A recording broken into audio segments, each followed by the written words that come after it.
सभी बच्चों को नमस्कार। आप सभी बच्चों का स्वागत है। प्रणाम, स्वागतम। कैसे हैं आप सभी? हालचाल कैसे हैं मेरे भाई? सब बढ़िया हो, फिट तो? हम्म। सारे बच्चे आ जाओ फटाफट से। नमस्कार नमस्कार, सारे आ जाओ फटाफट से, आ जाओ जल्दी जल्दी जल्दी जल्दी। आप सभी बच्चों का स्वागत है मेरे प्यारे प्यारे शिकारियों। आ जाओ आ जाओ आ जाओ। अच्छे नहीं लग रहे हो सर आज? तुमने दिल से देखा ही नहीं, अच्छे कैसे दिखाई देंगे भाई? अच्छे हैं अच्छे नहीं है इससे कोई फर्क नहीं पड़ता, ये सिर्फ हमारे नजरिए पर डिपेंड करता है, ठीक है ना। हम किसी को किस तरह से देखना चाहते हैं उसी पर ये सारा खेल डिपेंड करता है। तो सभी दोस्तों को नमस्कार, सभी बच्चों का दिल से स्वागत है। और बहुत अच्छे इंसान आप सभी जो मेरे साथ जुड़ते हैं, पढ़ते हैं और बहुत कुछ सीखते हैं, ठीक है। और बताओ भाई, घर परिवार, मम्मी पापा, भाई बहन, पड़ोसी पड़ोसन सब बढ़िया है? सब बढ़िया है, सब मस्त है। टेंशन नहीं। पिछली क्लास में आप सभी प्यारे प्यारे बच्चों को सिखाया यूनिट का एक फंक्शन। और यूनिट के इस खेल में हम लोगों ने सबसे पहले फ्रैक्शन की कहानी को समझा। क्या मैं ठीक कह रहा हूँ? आए ना। चाय नहीं पिलाऊंगा, सीधी कॉफी पिलाऊंगा आज आप लोगों को। चाय पिलाने में वक्त नहीं आज। हमें काफी चीजें आगे पढ़नी है तो चाय नहीं पियेंगे। फ्रैक्शन का कॉन्सेप्ट हमने पिछली क्लास में पढ़ा था आप सभी प्यारे प्यारे बच्चों के साथ। आज हम उसी कहानी को आगे लेके चलेंगे, तो पहले उससे हम थोड़े से दो चार सवाल लिखने की कोशिश करेंगे, ठीक है ना। चलो चाय पिला ही देता हूँ, ठीक है ना जी।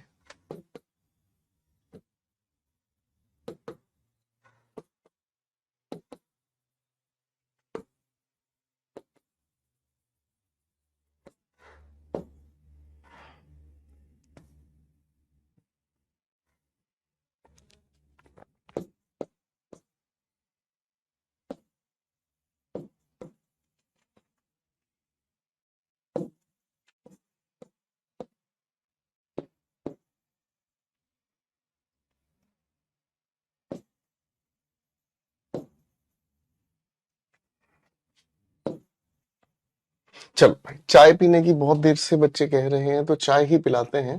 मैंने आपके सामने कुछ फ्रेजेस लिखे हैं। पहले ना आप सभी के सभी प्यारे प्यारे बच्चे एक बार इन लिखे हुए फ्रेजेस में ध्यान से देखो और मुझे बताओ क्या ठीक होना चाहिए।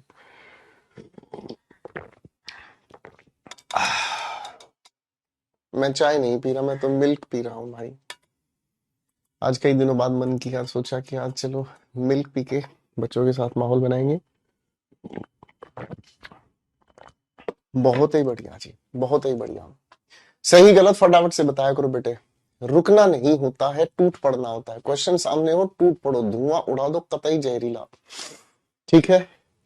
तो चलिए मैं आपके साथ मिलकर जांच लेता हूं। अगर हमारे सामने ये वन लिखा है तो ये हो गया हमारा यूनिट फ्रैक्शन। डिनोमिनेटर हम सिंगुलर रखते हैं। थ्री होने की वजह से प्लूरल जैसे ही हुआ तो हम इसे प्लूरल रखते हैं। ठीक है भाई। अब आपके दिमाग में सवाल आ रहा है कि इन दोनों में क्या फर्क है। इन दोनों में क्या फर्क है, मैं आपको फर्क समझाता हूं, ध्यान से समझने की कोशिश करना। आपने इंडियन नोटेशन में एक चीज समझी है ना। इंडियन नोटेशन में आपने चीज समझी, क्या चीज? वंस। और उसके बाद आपने समझा टेंस, उसके बाद आप लोगों ने समझा हंड्रेड्स, इसके बाद आपने समझा थाउजेंड। तो कहानी क्या है? ये सारा का सारा इकाई है, दहाई है, सैकड़ा, हजार, 10,000, लाख, 10 लाख। कुछ याद आया भाई? कुछ याद आया? तो ये दहाई को बताने का काम कर रहा है। वन टेंस का एग्जैक्टली मतलब क्या हो गया?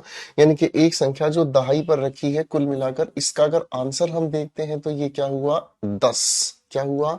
10। और बच्चों, 1/10 नहीं, 1/10 की अगर हम बात करते हैं तो ये हो गया 1/10। यानी कि इसकी अगर हम बात करें तो ये हुआ। भाई बात समझ में आई कि नहीं आई? बात समझ में आई कि नहीं आई? दोनों बातों में फर्क समझ में आया? इसीलिए टेंस का प्लूरल चलेगा और 1/10 का प्लूरल नहीं चलेगा, ठीक है। आप सोचोगे रे गुरुजी इतना गहरा गणित क्यों उतार दिया दिमाग में। मैं आप लोगों को गणित नहीं पढ़ा सकता, आपके प्यारे टीचर आपको गणित पढ़ा रहे हैं। लेकिन मैं आपको इंग्लिश में इस गणित को कैसे लिखा जाना चाहिए ये जरूर सिखाऊंगा। क्योंकि आप किसी भी पेपर की तैयारी कर रहे हो ना, आपको जरूर पूछा जाता है। समझ आ गया बेटा? ठीक है। चलिए, आगे लिखा है हमारे सामने, पिछली क्लास में आखिरी इसी पर गुगली डाली गई थी और बहुत सारे बच्चे इसी पर आउट होते होते बचे थे। 2.5 एप्पल, जब दो के साथ एक आधा और आपने जोड़ दिया तो एप्पल नहीं क्या कहोगे, एप्पल्स कहोगे, है ना। और ये अपने आप में बिल्कुल ठीक होगा। 3 days, और भाई ये नाउन है तो इसके लिए भी तो आपको अ हाफ चाहिएगा। ये 2.5 दिन हो गया, ऊपर कहें तो 2.5 सेव हो गया। तो दोनों तरीके से कहा जा सकता है। हाँ जी, चाय कैसी रही बताओ, कड़क थी या मीठी थी या कड़वी थी या हाय हाय हो गई सुबह सुबह, बताओ भाई। हैं जी, हमारी तो हर टाइम सुबह ही रहती है भाई। हर बैच में हम ताजा रहते हैं, हर बैच में हमारा माहौल बढ़िया रहता है। ठीक है भाई, चलिए अब थोड़ा आगे ले चलूं मेरे बच्चों को। हैं जी, आज अब कहानी को थोड़ा सा आगे लेके चल लेते हैं। फ्रैक्शन की इस बातचीत के बाद मैं आपके साथ कुछ प्यारे प्यारे क्वेश्चंस दे रहा हूं। आप उन क्वेश्चंस पर थोड़ा सा दिमाग लगाइए, फिर धीरे धीरे आगे बढ़ने की कोशिश करेंगे। चलो, सबसे पहले आपकी तारीफ करते हैं क्योंकि आपके जोश को सलाम है, ठीक है ना जी।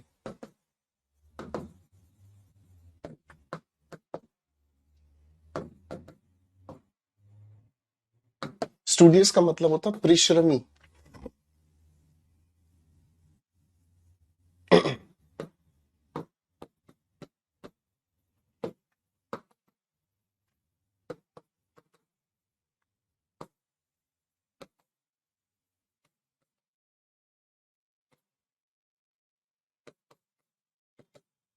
पुट अप का मतलब होता है सोल्व करना।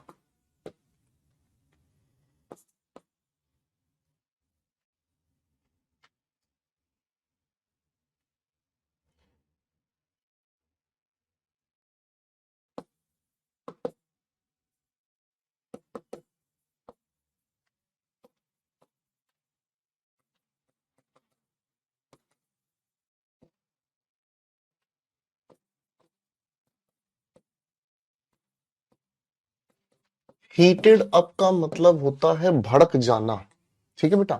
हीटेड अप का मतलब होता है भड़क जाना। जैसे आप अगर किसी अपने अजीज से बात कर रहे हैं तो कभी कभी ऐसा होता है ना कि बात आप कर रहे हैं और बात करते करते आपकी बात करने का लहजा गड़बड़ा जाए, है ना। और बात करने के इस लहजे के गड़बड़ाने की वजह से सामने वाला और ज्यादा आपके ऊपर हावी हो जाता है, ऐसे कैसे बोल दिया तूने, ओ भाई साहब, फिर हो जाता है तमाशा शुरू। So think of that point, और उस पॉइंट ऑफ व्यू की वजह से हम हीट अप कहते हैं। ठीक है जी।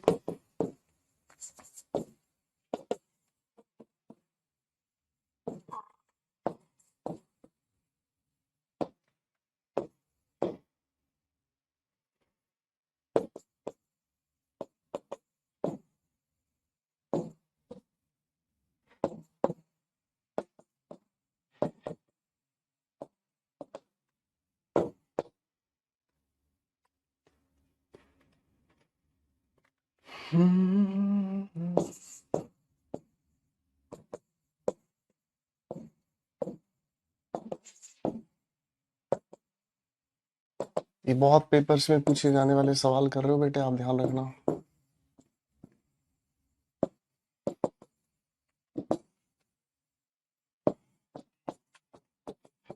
नोटोरियस, नोटोरियस का मतलब होता है जिनकी छवि खराब हो। ठीक है, नोटोरियस हम कहते हैं जिन इंसान की या जिस प्राणी की छवि खराब हो।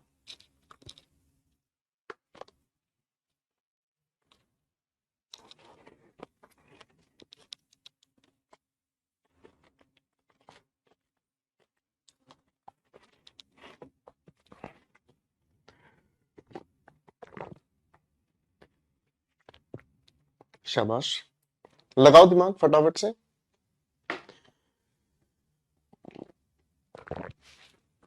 कुछ नहीं खा रहा बेटा, मिल्क पी रहा हूँ। कुछ नहीं खा रहा। तो मेरे खाने पे ध्यान मत दिया करो नालायक को। मैं तो फिट हो रहा हूँ। हाँ नहीं तो। बेटा ये लिखा नोक एट, नोक एट का मतलब होता है खटखटाना। किसी का दरवाजा खटखटाते हो ना।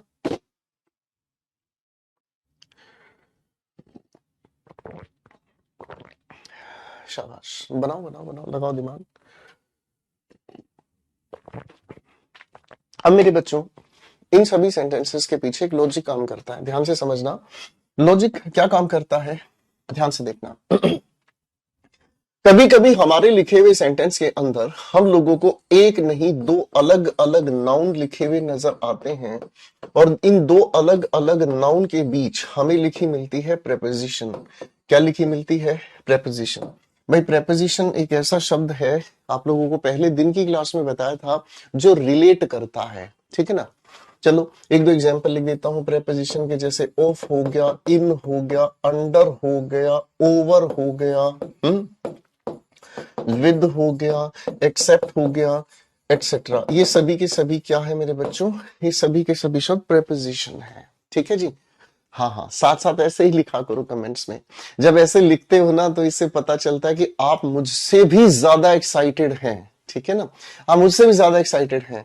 भाई मुझे तो पढ़ाना है ना, लेकिन अगर मेरे बच्चे एक्साइटेड होंगे पढ़ने में तो आप समझो ना मेरा भी कितना ज्यादा अच्छा मन हो जाता है। तो tell me how is the जोश, बताते रहा करो बेटे, धुआं उड़ाते रहा करो। अब ऐसी लिखी हुई बातचीत में अगर हम समझने का काम करते हैं कि आने वाली हेल्पिंग वर्ब कैसी हो, तो आने वाली हेल्पिंग वर्ब किस के हिसाब से चलेगी भाई? आने वाली हेल्पिंग वर्ब चलेगी हमारे लिखे हुए पहले नाउन के हिसाब से, ठीक है ना।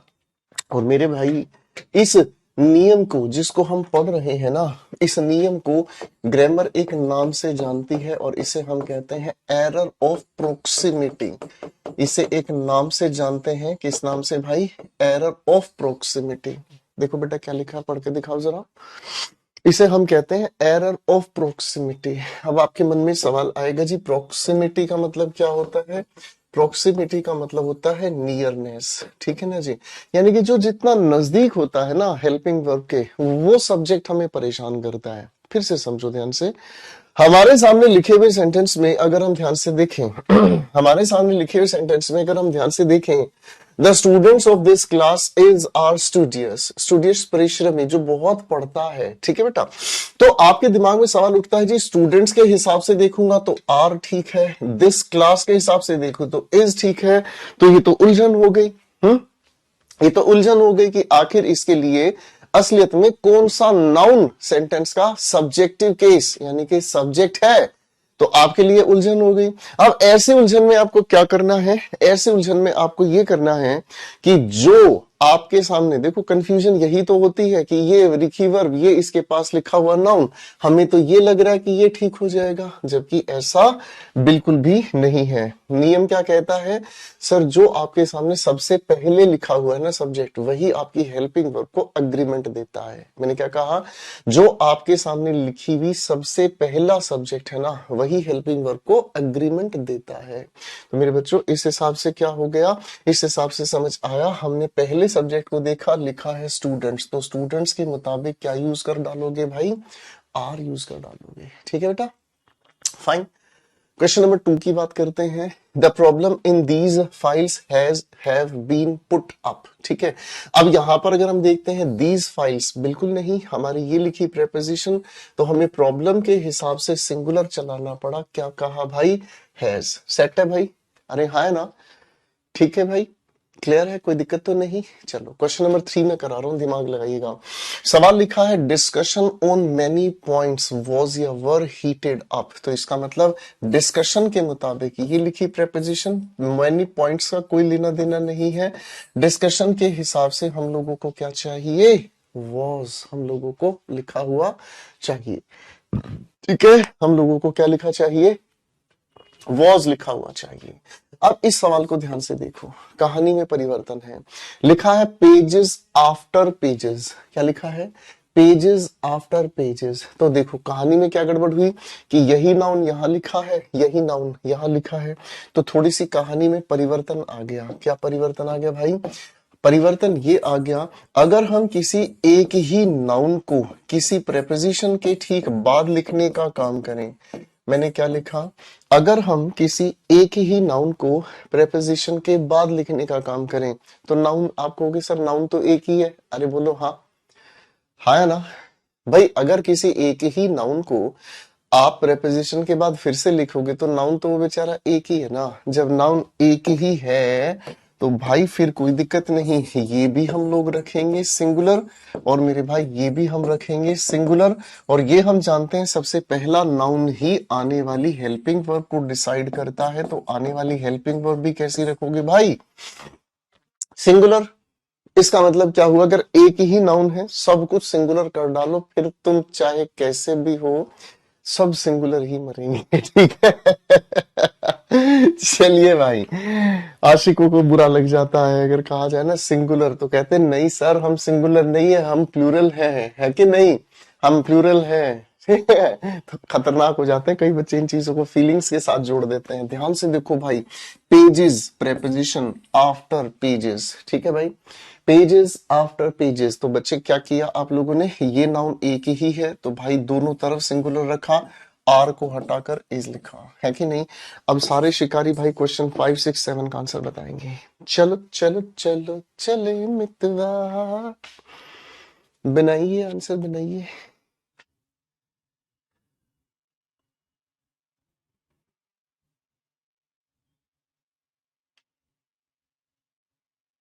शाबाश, बनाओ बनाओ।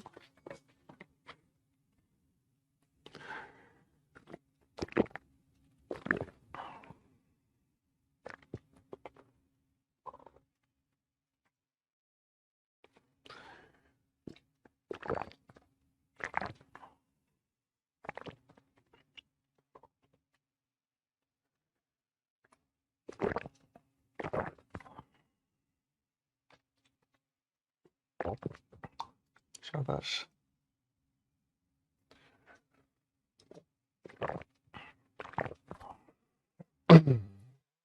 Very good. अभी अभी इतना आसान नहीं है भैया।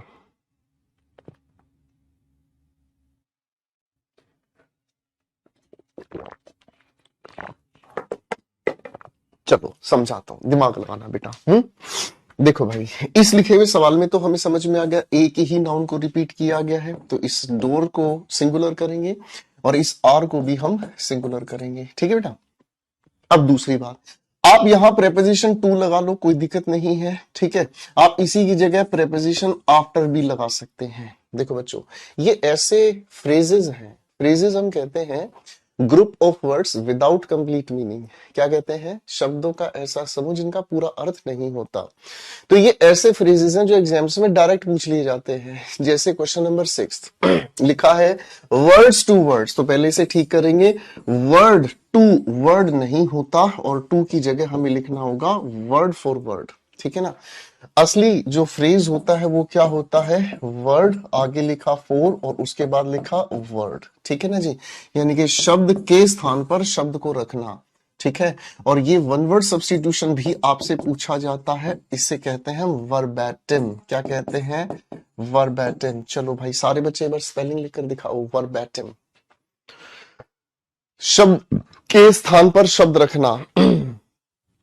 अब देखो इसका क्या मजेदार मीनिंग है। आपने कहा मेरा सिर चक्कर खा रहा है,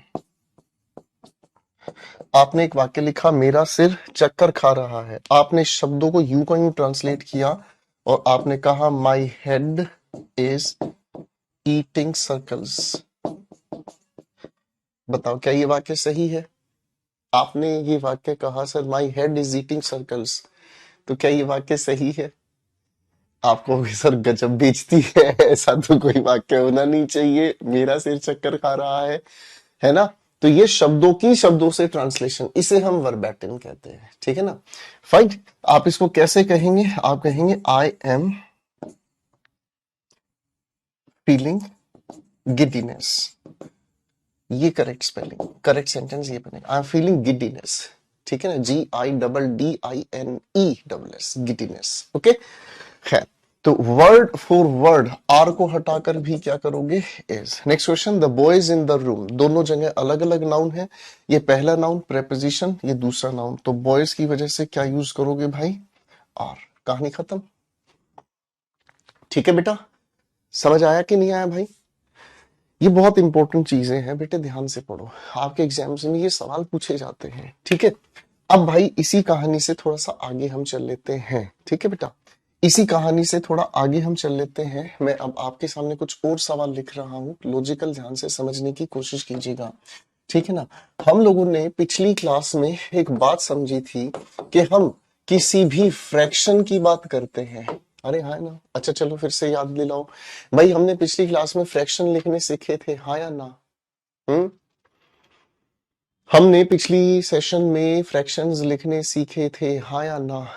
तो फ्रैक्शंस के बेसिस पर अब क्या आगे क्वेश्चंस लिखे जा सकते हैं, आओ ध्यान से देखते हैं।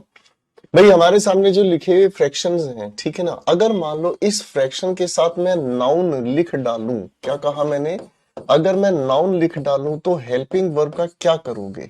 दिमाग लगाते हैं, ठीक है ना, दिमाग लगाते हैं, छोटा सा सवाल लिखते हैं। मैंने आप सभी के सामने लिखा 1/10 ऑफ 500 स्टूडेंट्स, आगे लिख दिया इज आर प्रेजेंट। लगाओ दिमाग भाई। बेटे मैथमेटिक्स नहीं पढ़ा रहा हूं मैं आपको सिखा रहा हूं। अच्छा तुम्हें लगता है मैथ्स पढ़ रहे हो, तो कोई बात नहीं भाई, मैथ्स पढ़ लो, पढ़ाई तो कर ही रहे हो ना। मैं मैथ्स नहीं पढ़ा रहा हूँ बेटा, मैं तो आप लोगों को सिर्फ ये दिखा रहा हूँ। अरे इंग्लिश एक्यूमेन की ये वाली बुक लेनी है बेटा आप लोगों को, इंग्लिश एक्यूमेन की, ठीक है ना, यहीं रखी मिल गई कोइंसिडेंस से मुझे। ये वाली इंग्लिश एक्यूमेन की बुक लेनी है आप लोगों को, ठीक है ना। इस इंग्लिश एक्यूमेन में कंप्लीट ग्रामर है, वोकैबुलरी है और कॉम्प्रिहेंशन है, ठीक है ना। पेजेस की संख्या है 692, ठीक है। हाँ मुझे याद है, खुद लिखने के बाद ये याद तो हो ही जाता है, 692, ठीक है ना। इस बुक को आप खोलोगे तो राकेश यादव सर के बारे में लिखा हुआ है इस बुक में, because he is one of the best friends I have, ठीक है। और इसके अंदर टॉपिक जो है मैं बताता हूँ, इसमें टॉपिक हमने रखे हैं बहुत सारे, ठीक है ना, and they are around 34 topics, total 34 topics हैं। और 34 टॉपिक्स को अलग अलग हिस्सों में बांटा गया है, टोटल ए बी सी और डी और ई पार्ट में हमने इसे 4 हिस्सों में बांटा है, ठीक है ना। चलो भाई चलो, बुक के बारे में हर रोज याद दिलाऊंगा, जब तक बुक्स नहीं लोगे तब तक बार बार याद इसलिए दिलाऊंगा क्योंकि कहीं ना कहीं अधूरी तैयारी ही आप लोगों के सिलेक्शन को आपसे दूर करती है, बचना है, ठीक है भाई। अब आपके सामने ये सवाल मैंने लिखा, ठीक है, थोड़ी देर पहले मैंने आपके सामने एक सेंटेंस लिखा, the problem of many Russians is are anchor. क्या करोगे भाई? तो थोड़ी देर पहले आप लोगों ने एक नियम पढ़ा मेरे साथ मिलकर, ठीक है जी, और नियम ये पढ़ा, सर ये लिखी बातचीत प्रेपोजिशन, ये लिखी दूसरी बातचीत, तो हमने इस प्रॉब्लम के हिसाब से क्या चीज को चुना, इस यही चुना भाई, है ना। लेकिन अगर हम इस बातचीत से थोड़ा परे निकल जाएं, अब बोडो मास बना दो, इसके दांत तोड़ दो, ला मैं तेरा दांत तोड़ दूंगा।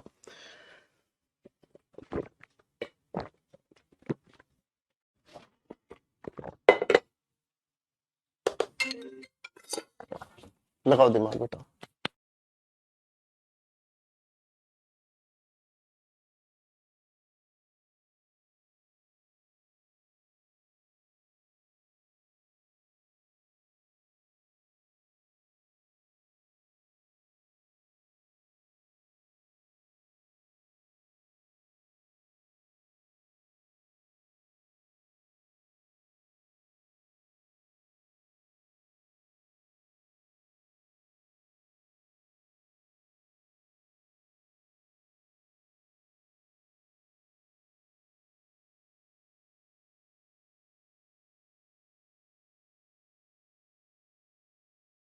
आ जाओ बेटा, मैं समझाता हूँ।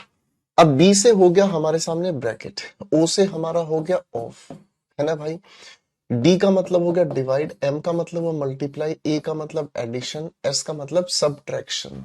बोलकर सुनाओ, सबट्रैक्शन। इसे भी लोग गलत बोलते हैं, कहते हैं सबट्रैक्शन। आपको सही सीखना है, ठीक है ना, आपको सही सीखना है, गलत सीखने से अपने आप को दूर करना है, ठीक है ना। गलत कोई बोलता रहे बोले कुछ नहीं फर्क पड़ता, आपको सही बोलना सीखना है। सबट्रैक्शन बोलो जरा, सबट्रैक्शन, ठीक है। ये हो गया सब, ठीक है, ये हो गया ट्रैक्ट, ठीक है।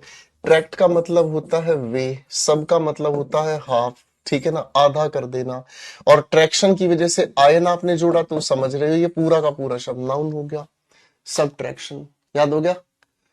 सबट्रैक्शन का मतलब होता है माइनस करना, ठीक है। लोग इसे सबट्रैक्शन बोलते हैं भाई, बड़ा डर लगता है मुझे तो, ठीक है। लेकिन एक बात है भाई, एक बात है, आप लोग मेरे प्रीमियम बैच में तो ऐसी ऐसी चीजें बताऊंगा, ऐसी ऐसी चीजें सिखाऊंगा कि भाई कोई गलत बोलेगा ना तो आप उसे तुरंत ठीक कर दोगे। समझ रहे, आप अगर कोई गलत बोलेगा आप उसे तुरंत ठीक कर दोगे, ठीक है ना। एक छोटा सा किस्सा बताता हूँ। एक बच्चा मुझे मिला, ऑफलाइन पढ़ाते थे तब की बात है ये। तो एक बच्चा पेपर देने गया तो वहां पर बहुत सारे बच्चे बाहर बैठे हुए थे, एग्जामिनेशन सेंटर के बाहर बैठे हुए थे। तो एक बच्चा क्वेश्चन कर रहा था, उससे क्वेश्चन बन नहीं पा रहा था। तो अपना चेला एक भाई वो साइड में खड़ा होकर कह रहा था, बोले इसका आंसर सी है। उसने कहा क्यों, तुझे कैसे पता।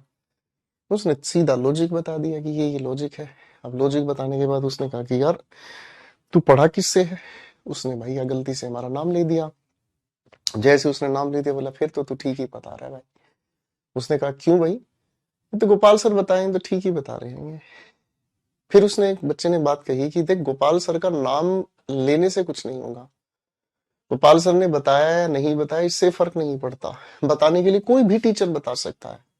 तू ये देख, अगर तुझे लॉजिक समझ आया, अगर तुझे लॉजिक समझ में आया और तेरा मन ये गवाही दे रहा है कि हाँ ये बात बिल्कुल सटीक है मेरे भाई, तो तेरी तैयारी बढ़िया है। उस बच्चे ने मेरे को आके जब ये बताई ना अगले दिन बात, मेरी भी आंखें खुल गई। टीचर पर ट्रस्ट करना अपने आप में एक बहुत अलग बात है, लेकिन उस टीचर की बात पर हम इसलिए ट्रस्ट करें कि वो बात बिल्कुल सटीक और लॉजिकल है, उस बात में फर्क ढूंढना। एक बार फिर से मेरी बात को समझो, किसी इंसान ने कुछ कहा, आप उसकी इज्जत करते हैं इसलिए विश्वास कर लिया, ये बड़ी बात है। अगर आप उसी इंसान की बात इज्जत की बजाय तर्क के आधार पर विश्वास करें तो वो बात ज्यादा गहराई पर जाती है, ठीक है। तो बेटा जब तैयारी कर रहे होते ना तो तर्क ढूंढो, इस बात में तर्क क्या है कि नहीं। तो आपके सामने ये जो लिखी हुई बात है बोडमास, इस बोडमास में इस ऑफ का मतलब क्या होता है, कोई बच्चा मुझे बताएगा? बताएगा आप में से कोई? तो इसका तो सभी को मतलब पता है कि सर इस ऑफ का मतलब मल्टीप्लीकेशन है, और इस ऑफ की अगर हम बात करें तो ये मल्टीप्लीकेशन नहीं है ना। ये तो बहुत सारे प्रशियंस की पोजेशन बताने का काम कर रहा है, अरे है ना। तो भाई इसमें और उसमें फर्क आ गया। तो भाई अब ये अगर गणित का चिन्ह गुणा की बात कर रहा है तो इस लिखे हुए सेंटेंस में हम गुणा के आधार पर क्वेश्चन को देखने का काम करते हैं। तो ये हो गया 1/10 है ना। हमारे सामने ऑफ का मतलब मल्टीप्लाई और 500 स्टूडेंट, चलो भाई इस क्वेश्चन को आपके साथ सोल्व करते हैं, 0 से 0 कटा, कुल मिलाकर हमारे सामने आ गई बातचीत कौन सी भाई, 50 स्टूडेंट्स। अब 50 स्टूडेंट्स के हिसाब से हम क्या करने वाले हैं, आर करने वाले हैं, है ना। याद है ना मेरा वो पहले दिन का शब्द, हम फंक्शनल ग्रामर सीख रहे हैं। देखने से नहीं पता चलता, पता चलता है कि हम किसी भी लिखे शब्द का प्रयोग कैसे करते हैं। यहां इसका प्रयोग पोजेशन में है। यहां जब हम इस ऑफ की बात कर रहे हैं तो इसका जो फंक्शन है वो मल्टीप्लीकेशन है। ठीक है बेटा, ठीक है बेटा। कॉम्पिटिटिव लेवल पर यही चीज आपको चैलेंज करने के लिए दी जाती है कि देखने से नहीं, किसी भी शब्द के फंक्शन को पहचानना है। बस जिसने इस फंक्शन को पहचान लिया गजब हो जाएगा भाई, ठीक है भाई। चलो इसी सवाल में अगर थोड़ी सी हेरा फेरी कर दें हम, और मैं अगर आपके सामने लिख दूं दूसरा सवाल, 1/10 ऑफ, और उसके बाद मैंने लिखा her hair is are silky. चलो भाई आप मुझे बताओ जरा बेटे इस लिखे हुए सवाल में,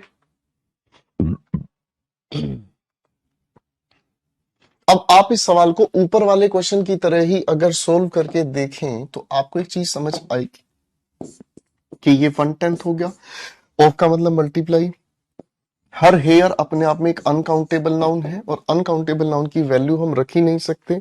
कुल मिलाकर ये हमारे सामने सोल्व होना नहीं, और अगर सोल्व नहीं होना तो हम इसे किस में, सिंगुलर में रखेंगे। अरे हाँ ना। अब एक बात को ध्यान से मजे से सीखने की कोशिश करना भाई, मजे से क्या कहानी सीखनी है कि यार यहाँ 500 स्टूडेंट्स था इसी वजह से तो आर हमने लिखा, यहाँ पर हर हेयर अनकाउंटेबल था इसीलिए हमने इज लिखा।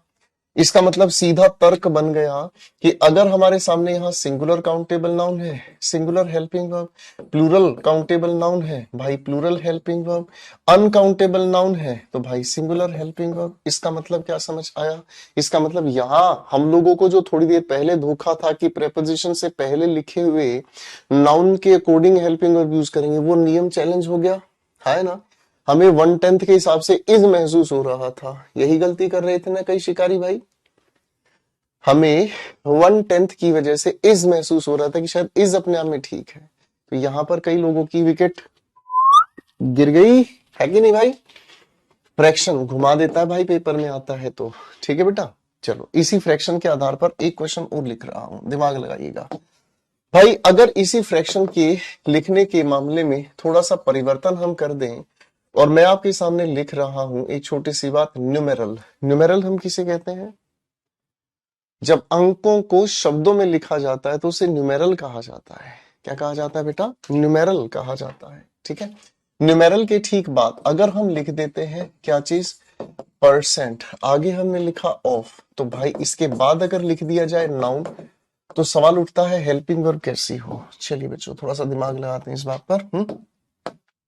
मैंने आपके सामने लिखा एक प्यारा सा सवाल, 5% of 200 books is are sold. चलो भाई दिखाओ सोल्व करके। और इसी चीज को अगर मैं आपके सामने ऐसे लिखने का काम करूं, 5% of the work is are done. लगाओ दिमाग, सोल्व करके देखो, अपने आप ही आंसर आ जाएगा सामने। आप चुपचाप सोल्व करके देखो, बस अपने आप पता चल जाएगा आपको आंसर क्या होना चाहिए।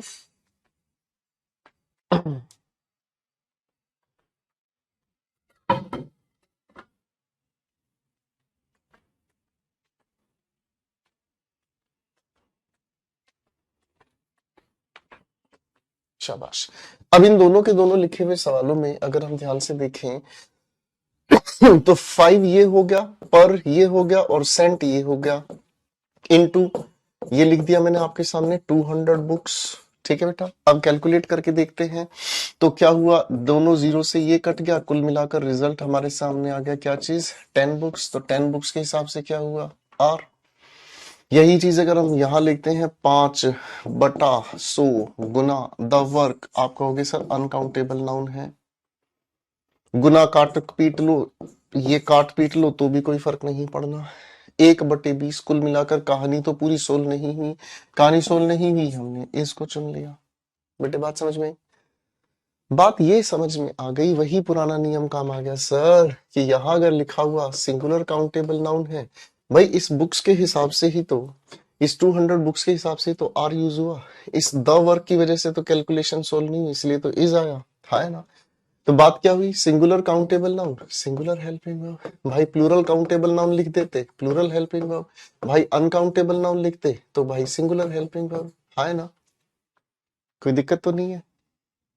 ठीक है, अब एक तीसरा एक्सपेरिमेंट इसी सवाल में कर लेते हैं, तीसरा एक्सपेरिमेंट, ठीक है ना। और तीसरा एक्सपेरिमेंट क्या कहता है, देखो मजे से सीखो। मजे से सीखो भाई। हाँ हाँ, टॉपिक खत्म होने के बाद नाउन की प्रैक्टिस करेंगे बेटा हम, कमाल है, ऐसे थोड़ी छोड़ देंगे। अभी तो नाउन बहुत कुछ सिखा के जाएगा, अभी टेंशन मत लो, जल्दबाजी मत करो, ठीक है ना। जब टॉपिक कंप्लीट होगा तो मैं आपके साथ मिलकर क्वेश्चन सोल्व करने सीखूंगा, कैसी बात करती भाई।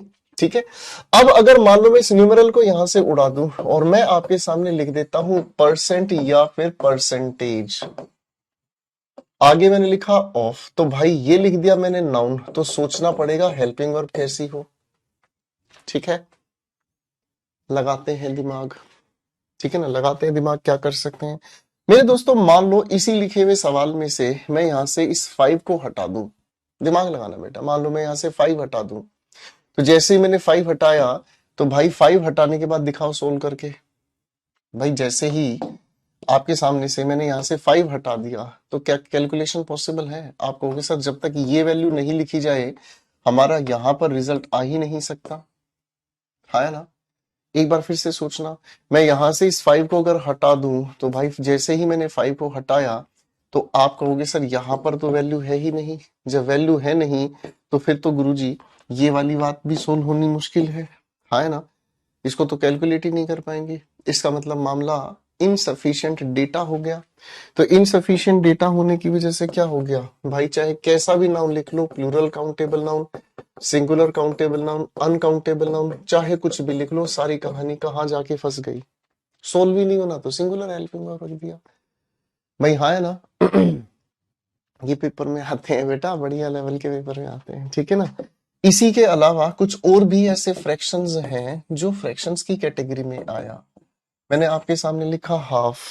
चलो भाई हाफ का मीनिंग बताओ जरा।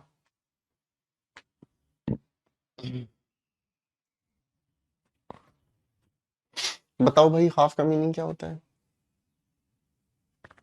बिल्कुल जी, 1/2। अगर मैं आपके सामने लिख दूं क्वार्टर, बताओ भाई 1/, शाबाश 1/4। 1/3.5 क्या होता है नालायक। ये गणित की टांग तोड़ रहे, कह रहे 1/3.5। उस्ताद हो भाई, खिलाड़ी हो तुम लोग। इसी की जगह हम लोग लिख लेते हैं कभी सम, कभी कभी लिख लेते हैं मोस्ट, कभी कभी लिखते हैं रेस्ट। रेस्ट का मतलब बचे हुए। तो बात इनके साथ भी बिल्कुल ऊपर वाली ही है कि आपने यहाँ ऑफ लगाया। Singular countable noun singular helping verb चले, plural countable noun plural helping verb चले, और भाई uncountable noun singular helping verb चले। ठीक है। तो अगर मान लो इसी को लेकर, चलो 2-4 एग्जांपल्स मैं आपके सामने ले रहा हूं, यही समझा देता हूं बेटा, ठीक है। अब ध्यान से देखने की कोशिश करना। मान लो एक दो एग्जांपल ले रहा हूं। मैंने कहा हाफ ऑफ द ऑरेंज। अब आपको इनमें से बताना है इज लगाओगे या आर लगाओगे। लो भाई चॉइस बताते चलना, ठीक है ना। फिर मैंने आपके सामने लिखा हाफ ऑफ द ऑरेंजेस। मैंने आपको कहा हाफ ऑफ द जूस। मैंने कहा सम ऑफ द वर्क। चल भाई बताओ इज आर कहाँ क्या लगाओगे। कॉमन सेंस के सवाल हो गए अभी ये। बच्चों ये कॉमन सेंस के सवाल हो गए हैं, चुटकियों में हो जाएंगे सोल्व। ध्यान से देखोगे समझोगे तो।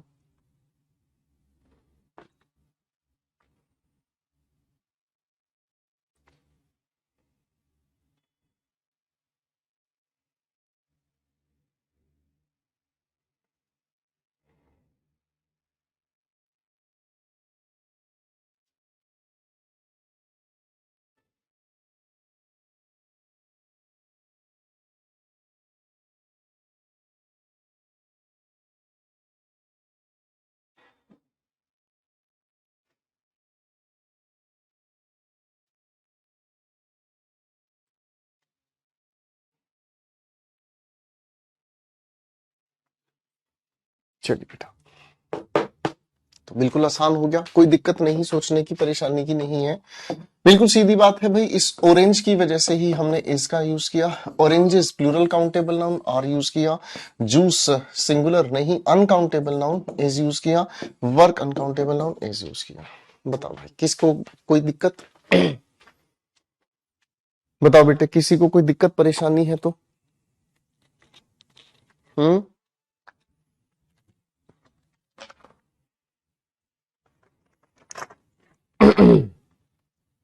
किसी को कोई दिक्कत बेटे परेशानी, आसान हो गया, हाँ है ना।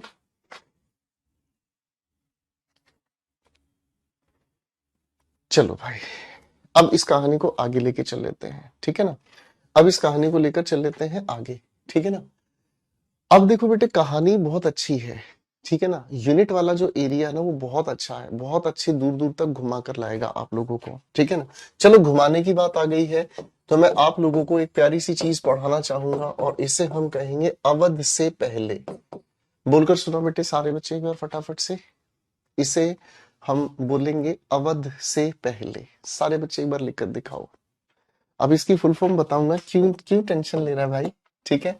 ए से हमने लिख दिया अमाउंट, डब्ल्यू से हमने लिख दिया वेट, डी से हमने लिख दिया डिस्टेंस, एच से हमने लिख दिया हाइट, एस से हमने लिख दिया स्पीड और पी से हमने लिख दिया पीरियड ऑफ टाइम यानी कि समय। जब हमने इनकी बात की तो हम इसे दो हिस्सों में बांटकर चलते हैं। क्या कहा? हम इसे दो हिस्सों में, इनमें से कोई भी यूनिट हो, फिर से लिखना बेटे सारे बच्चे, ए से amount, W weight, D distance, H height, S speed, P का मतलब पीरियड ऑफ टाइम, वक्त। ठीक है, इसे दो हिस्सों में बांटकर हम लोग इस पढ़ते हैं। एक हो गया जी यूनाइटेड सेंस और एक हो गया जी डिवाइडेड सेंस। दो हिस्सों में बांट दिया हमने इसे समझने के लिए। एक हमने कहा यूनाइटेड सेंस और एक हमने कह दिया डिवाइडेड सेंस, यानी कि इकट्ठे मिलाकर और अलग अलग हिस्सों में बांटकर। कैसे? जब हम इस तरीके की यूनिट को इकट्ठे मिलाकर पढ़ते हैं, इनके साथ हेल्पिंग वर्ब सिंगुलर लेकर चलते हैं, और जब हम इन्हें हिस्सों में बांटते हैं तो हेल्पिंग वर्ब इनके लिए हम प्लूरल लेकर चलते हैं। कैसे? दिमाग लगाएंगे मेरे साथ। जैसे मैं अगर कहता हूं आप सभी के सामने, मैंने कहा 10,000 rupees is are in my pocket. ठीक है जी, मैंने एक सवाल और लिखा, 3 kilometers is are covered on foot and bicycle।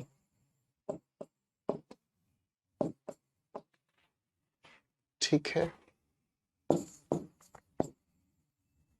10 days is are spent on various works या various files। एक ही बात। अब सवाल को ध्यान से समझना, ये अंडरस्टैंडिंग बेस्ड क्वेश्चन है, समझने पर आधारित है। भाई ये लिखा है 10,000 रुपीज, 10,000 रुपए। ठीक है, आगे क्या लिखा है? मेरी पॉकेट। अब अगर मैं आपको ये कहता हूं कि 10,000 रुपए मेरी पॉकेट में रखे हैं, अगर मैं आपको कहता हूं 10,000 रुपए मेरी पॉकेट में रखे हैं, तो इसका मतलब क्या हुआ? भाई पैसा इकट्ठा है और इकट्ठा मैंने अपनी पॉकेट में रख लिया, है ना? ठीक है, अगर इकट्ठा रख लिया, यूनाइटेड सेंस की वजह से सिंगुलर हेल्पिंग वर्ब रख दी। अगर मेरे बच्चों इसी सेंटेंस में पॉकेट की जगह होता क्या? पॉकेट्स। अगर इसी में लिखा होता पॉकेट की जगह पॉकेट्स, तो इसका मतलब पॉकेट्स तो एक से ज्यादा हो गई। अब 10,000 रुपए अगर आप पॉकेट्स में रख रहे हो तो 10,000 रुपए में कुछ हजार यहाँ रखे, कुछ हजार इस वाली पॉकेट में, कुछ इस वाली पॉकेट में, कुछ पीछे वाली पॉकेट में, है ना? आपने हिस्सों में बांट दिया। तो जैसे ही आप इस तरीके की बात करते, आपका आंसर क्या हो गया? आर। ठीक है, आपको ये देखना है कि इस यूनिट को आप कैसे बता रहे हैं, इकट्ठे मिलाकर या अलग अलग करके। ठीक है, क्वेश्चन देखते हैं। 3 kilometres is are covered on foot and bicycle, यानी कि इस 3 किलोमीटर का कुछ हिस्सा पैदल, कुछ हिस्सा बाइसिकल पर कवर किया गया है। दो हिस्सों में बांट दिया तो बात हो गई are. 10 days is are spent on various files, अलग अलग फाइल्स पे 10 दिन खर्च हुए हैं, तो हर एक फाइल ने अपना अलग अलग हिस्सा लिया होगा। तो भाई इस हिसाब से हमने क्या कहा? ठीक है, बोल नहीं रहे हो भाई? क्लियर है बेटा? ठीक है, ठीक है बच्चे, यहां तक की बात क्लियर है? तो आज पहले यहां तक की बात को ही मैं आप लोगों के साथ डिस्कस करना चाहूंगा। ठीक है, आज यहीं तक की बात मैं आप लोगों के साथ डिस्कस करना चाहूंगा। ठीक है बेटा, आज मुझे थोड़ा सा पारिवारिक काम है, तो मैं अपने उस पारिवारिक काम की वजह से थोड़ा सा आप लोगों की क्लास कम समय के लिए लूंगा, मैं माफी चाहूंगा। ठीक है, पर नेक्स्ट क्लास में हम इसे कंपनसेट करेंगे। नेक्स्ट क्लास में हम थोड़ा ज्यादा समय लेकर इस चीज को कवर कर लेंगे। ठीक है ना? तो कोई बच्चा गुस्सा नहीं होगा, कोई बुरा नहीं मानेगा। ठीक है, और जो समय मिलता है आप लोगों को, उसमें आप अपनी पिछली क्लासेस को रिवाइज कर लिया करें, और आपको इतनी सारी वोकेबलरीज दी गई हैं, उन वोकेबलरीज की क्लासेस को भी देख लिया करें। ठीक है बच्चों, तो आज के लिए मैं इतनी ही बात करूंगा। एक बार अपने नोट्स फटाफट से देख लीजिए। ठीक है, देखो बच्चों, ऐसा होता है कि जरूरी नहीं कि बोर्ड पर मैंने कितना लिखा है इससे, नहीं नहीं, जो आप लोगों को सिखाया गया है, जो आप लोगों को समझाया गया है, उससे आपके मार्क्स का लेवल कितना उठाना है, खेल उस पर डिपेंड करता है। तो कभी कभी लिखा कम जाता है, समझाया ज्यादा जाता है। तो पेशेंस रखें, मस्त रहें, व्यस्त रहें, और थैंक यू आज के लिए कोऑपरेट करने के लिए। नेक्स्ट क्लास में हम इसे डिटेल में कॉम्पनसेट करेंगे, काफी सारी चीजें बढ़ाकर चलेंगे। So thank you so much, मस्त रहें, व्यस्त रहें, और आप सभी को भी बहुत बहुत शुभकामनाएं। थैंक यू सो मच बच्चों।